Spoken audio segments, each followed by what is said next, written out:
आज हम जिस ज़मीन की बात करते हैं वह शासन की शासकीय ज़मीन है, जिस पर कोई व्यक्ति कब्जा करने के पश्चात अपना जीवन यापन करता है। लेकिन यहाँ रायगढ़ में सबसे बड़ी आश्चर्य की बात यह है कि कुछ दलालनुमा लोग पहले सरकारी ज़मीन पर कब्जा करते हैं,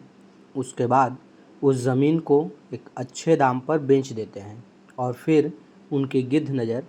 शासन की पड़ी शासकीय ज़मीन पर फिर पड़ जाती है और यह प्रक्रिया कहीं न कहीं निरंतर चलते रहता है। लेकिन इस पर प्रशासन खामोश रहता है और जब भी प्रशासन कार्रवाई करने पहुंचता है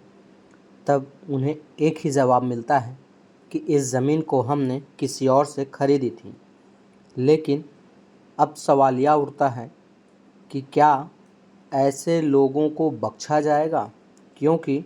किसी भी ज़मीन पर कोई व्यक्ति कब्जा इसलिए करता है क्योंकि उसके पास रहने के लिए घर नहीं होता।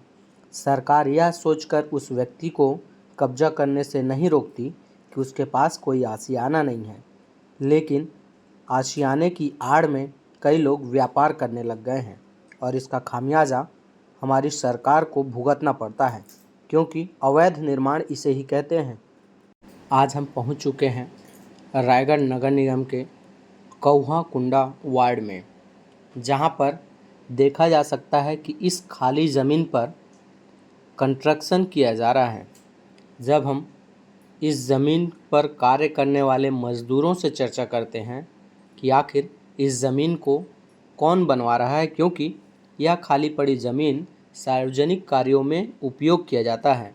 किसी के यहाँ कोई कार्यक्रम होता है तो उस पर उसका उपयोग किया जाता है,